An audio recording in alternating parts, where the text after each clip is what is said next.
Okay, so we have revised the concept that we have studied in previous class. Now let us understand something which is related to our syllabus. We will study the concept of sector of a circle. We will study the concept of sector of a circle. Now sector of a circle का क्या मतलब होता है? आपने pizza खाया है, आपने cake खाया है.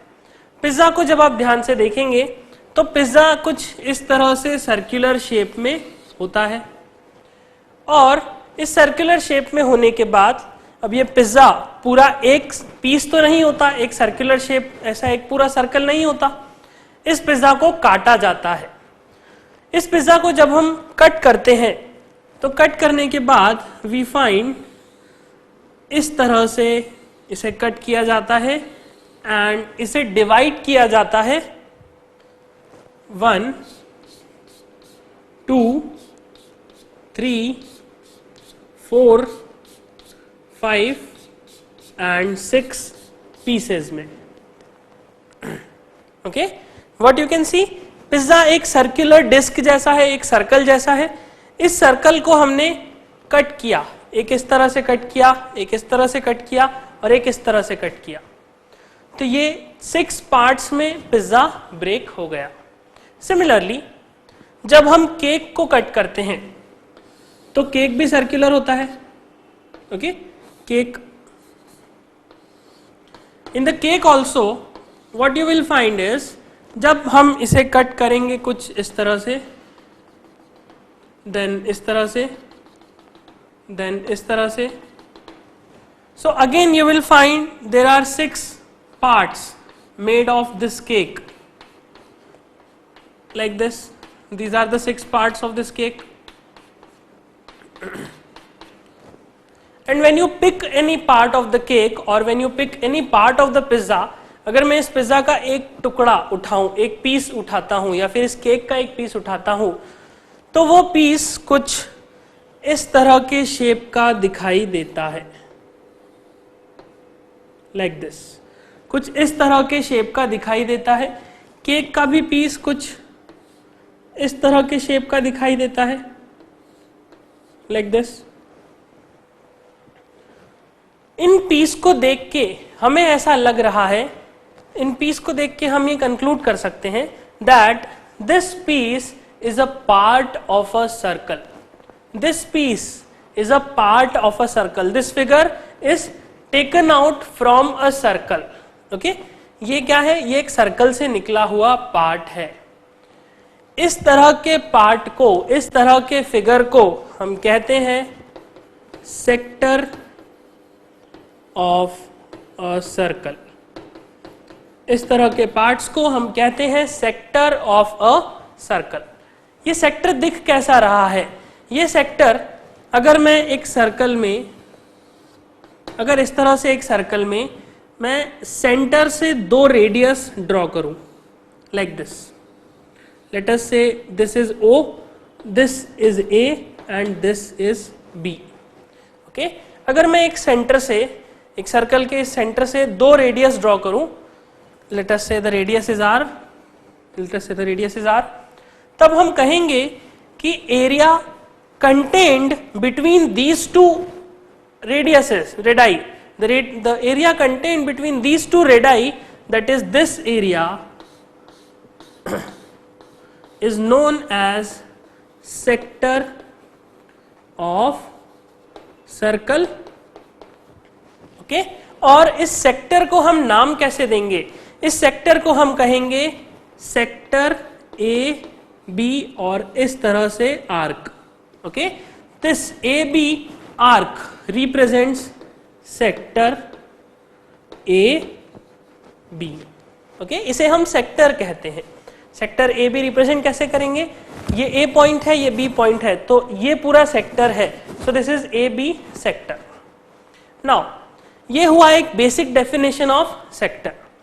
अब अगर हम इसे थोड़ा और एनालाइज करते हैं, सो ये हमारा फिगर है, इसे हम थोड़ा सा और अच्छे से ड्रॉ करते हैं.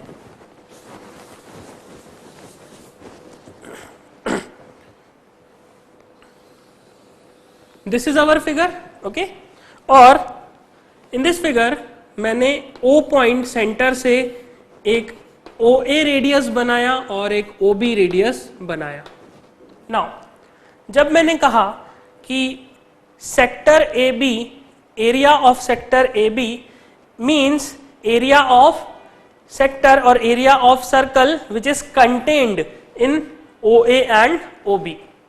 अब अगर मैं OA एंड OB को ध्यान से देखूं तो इसमें दो एरिया कवर हो रहे हैं। कौन से? एक पार्ट तो ये वाला आ गया, this is O, this is B, this is AB, OAB। और इस पार्ट को निकालने के बाद जो पार्ट बचा वो कैसा था? That is something like this. जो पार्ट बचा रह गया वो कुछ इस तरह से दिखाई देने लगा। This is O and this is B। Now if I say sector means the area contained between the radii A and OA and OB, so this can also be the area and this can also be the area। जब मैं कह रहा हूं कि OA and OB radii के बीच में जो area आ रहा है, so that area can be this one also और that area can be this one also। ये एरिया भी OA and OB के अंदर ही आ रहा है और ये एरिया भी OA and OB के अंदर ही आ रहा है। तो फिर डिस्टिंग्विश कैसे करें, दोनों को डिफरेंशिएट कैसे करें? तब हम कहेंगे कि ये जो एरिया बना है, ये जो सेक्टर बना है, इस सेक्टर को हम कहेंगे माइनर सेक्टर, और जो पार्ट बचा रह गया सर्कल का उसे हम कहेंगे major sector. Okay, why? Because ये जो है, अगर आप AB को ध्यान से देखेंगे तो AB is what? AB is the arc of the circle. Okay, हम आर्क को इस तरह से रिप्रेजेंट करते हैं, तो मैंने AB इस तरह से लिखा, मींस सेक्टर की बात कर रहा हूं। कौन सा सेक्टर? AB। AB सेक्टर बना कैसे है? AB सेक्टर बना है इस AB आर्क से, इस आर्क से AB सेक्टर बना है। This is the arc of the circle. You know what is arc, okay, from this arc. और मैं AB आर्क को ये वाला भी बता सकता हूं, और आई कैन से ये भी AB आर्क ही कहलाएगी। बस the difference is this is the minor arc, this is the major arc. Okay, this is the minor arc and this is the major arc. So ये हुआ आर्क और सेक्टर के बीच में रिलेशन। अगर मैंने इस तरह से लिखा, so it means it is an area of sector, और मैं कह सकता हूं it represents arc AB। Arc AB minor और मेजर कोई सी भी हो सकती है। नाउ फिर इस आर्क को मैं, इस एरिया को मैं कैसे बताऊंगा? जब माइनर आर्क की बात करेंगे तब I will write it represents minor AB arc. इसे हम कहेंगे major AB arc. So this is minor AB arc, this is major AB arc. दोनों में डिफरेंस क्या है हम क्लियरली देख सकते हैं। ये आर्क छोटी है, ये आर्क बड़ी है। ओके, नाउ सो अभी हमने ये देखा कि सेक्टर का मतलब क्या है, सेक्टर होता क्या है। सेक्टर मतलब ये वाला part, area content between two radii of the circle. Okay, now from this sector, if I am talking about this sector, so if I tell you to determine area of sector, now क्योंकि हमने sector को समझ लिया है, sector मतलब cake का piece या फिर पिज्जा का पीस। सो सेक्टर को आप कैसे याद रख सकते हैं? आइदर फ्रॉम केक और पिज्जा। केक और pizza both have sectors of circle and our task is to determine area of sector. Okay, हमें क्या करना है? हमें सेक्टर का एरिया निकालना है। एरिया कैसे निकालेंगे हम उसे समझते हैं। Try to observe this figure. In this figure, let us say R represents the radius of the circle. So OA and OB both are radii of the circle. So both are equal to R. And one more thing is very important. One more thing is very important. That is the angle formed by these two radii. Okay. What is important? Important is the angle formed by these two radii. You can see very clearly. अगर ये angle छोटा होगा तो ये दोनों पास पास आ जाएंगे. Okay, these two radii will come close to each other. तो हम कहेंगे कि सेक्टर छोटा हो जाएगा. अगर इन दोनों को मैंने दूर कर दिया तो सेक्टर अपने आप बड़ा हो जाएगा. So depending on the angle swept और angle between these two radii, our area, our sector will contract or expand.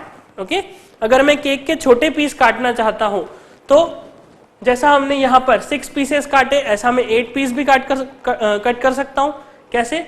अगर मैं इन दोनों रेडाई को पास पास ले आऊं, इन दोनों को क्लोज ले आऊं, तो अपने आप ही मेरे केक का पीस छोटा हो जाएगा.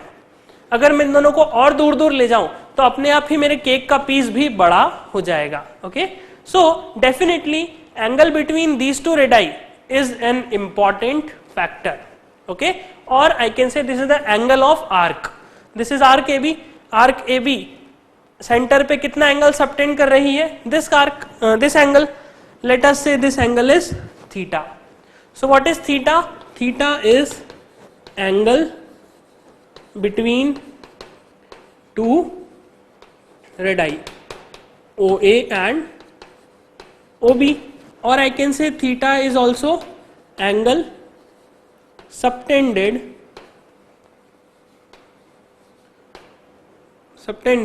by arc AB at center.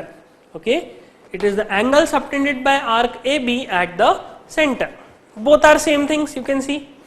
Now if I talk about the area of this circle, starting from this point, let us say if I merge this AB, अगर मैं AB को merge कर देता हूँ, AB को एकदम पास ले आता हूँ, close कर देता हूँ, तो I will find कि ये जो circle है, this is let us say O, this is AB, मैंने AB को merge कर दिया. Now अब अगर मैं पूरे सर्कल की बात करूं तो जो total angle of this circle है, इस सर्कल का पूरा angle, this angle is equal to 360 degree. और सर्कल का एरिया कितना होता है? Area of circle is equals to pi r square. So what I can say is, if the angle subtended by this arc A B, okay, angle subtended by this arc A B is 360 degree. कैसे 360 degree? मैंने ए point को यहां से पकड़ा, ऐसा घुमाया, पूरे circle को कवर करते हुए वापस यहां पे लेके आ गया, तो ए और बी जो थे वो मर्ज हो गए. तो either they are forming 0 degree और they are forming 360 degree. Okay, दोनों केस हम ले सकते हैं. सो मैंने कहा कि angle subtended by two radii A B is 360 degrees. So area of this 360 degree complete circle is pi r square. What I can write is area for 360 degrees is equals to pi r square. Then area for 1 degree, if I talk about the area for 1 degree, area for 1 degree will be pi r square upon 360. This will be the area for 1 degree. Then if I want to determine the area for this theta angle, for this theta degrees, the area for theta degrees will be equals to theta into pi r square upon 360 degrees. This will be the area of theta degree angle. This will be the area of the sector when the two radii subtend an angle of theta degree. This will be known as the area of sector of theta degrees. This is an area of a sector whose angle at the center is theta degrees. Okay, so यहाँ पर हम इसे लिख देते हैं, area of sector of theta degree angle is equals to theta into pi r square upon 360 degrees. This is the area. this is how I will represent the area of this particular sector. Okay, now as now we have determined the area of sector, मतलब अगर मैं इतने degrees का cake निकालता हूं, इतने degrees का pizza का पार्ट निकालता हूं, तो उसका एरिया कितना होगा, theta into pi r square upon 360 degree. Now you can see जैसे जैसे मैं इस थीटा को कम करूंगा तो मेरा केक का पीस या पिज्जा का पीस भी पतला होता जाएगा, तो उसका एरिया भी कम होता जाएगा. जैसे जैसे मैं इसे एक्सपांड करूंगा, जैसे जैसे मैं थीटा की वैल्यू बढ़ाऊंगा, वैसे वैसे मेरा केक का पीस और बड़ा होता जाएगा. ओके, उसका एरिया बढ़ जाएगा. So in similar manner it is just similar to pizza और केक. इससे ज्यादा इसमें कुछ भी नहीं है, कोई difficulty. Okay, so this is the area of sector. Now one more important thing that we need to determine is perimeter of sector, or I can say, or it is known as length of sector. Now what is meant by the length of sector or perimeter of sector? The perimeter of sector means the length of this boundary. Okay, the length of this boundary.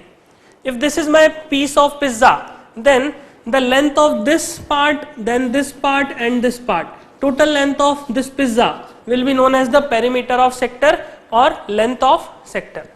Now how to determine the length of sector? You can see this pizza, this part of pizza is made by three different parts. First is OA, which is the radius.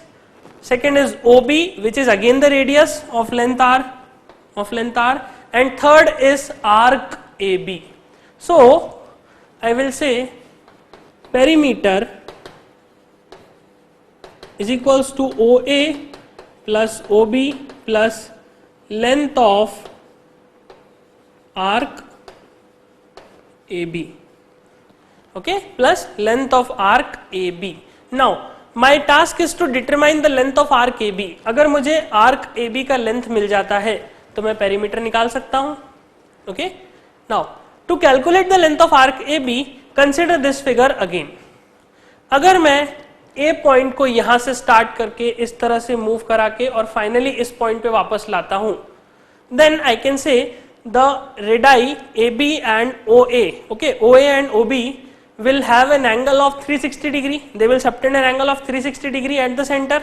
Okay, and one more thing, the length of arc AB, length of arc AB will be 2 pi r, that is equal to the circumference of the circle.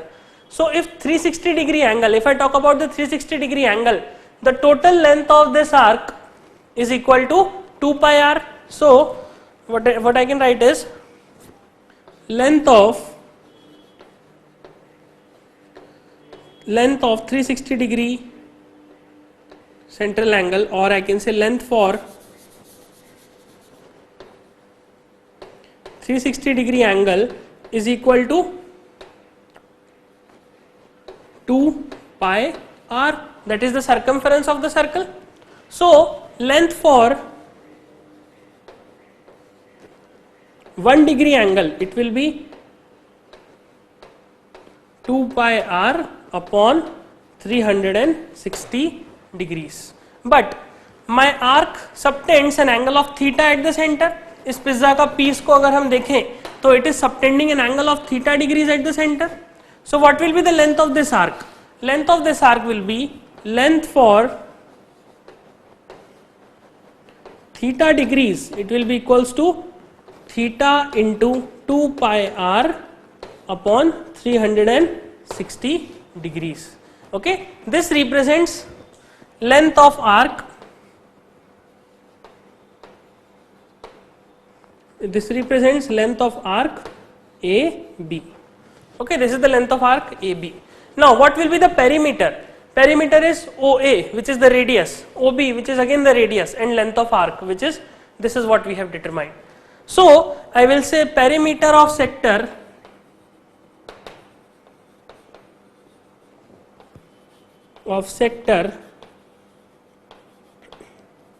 the perimeter of sector of theta degree angle will be equals to OA plus OA, OA plus OB. This is R, this is R. So 2R plus theta into 2 pi R upon 360 degrees. This will be known as the length of or the perimeter of the sector which is subtending an angle of theta degree at the center. Okay. So these are the two important things that we will be requiring for solving the questions of this chapter. This chapter is a very easy chapter. You just need to concentrate on some basic formulas, this one and this one, and based on these two formulas we will solve a number of questions. Okay. So first you note this, then we will continue.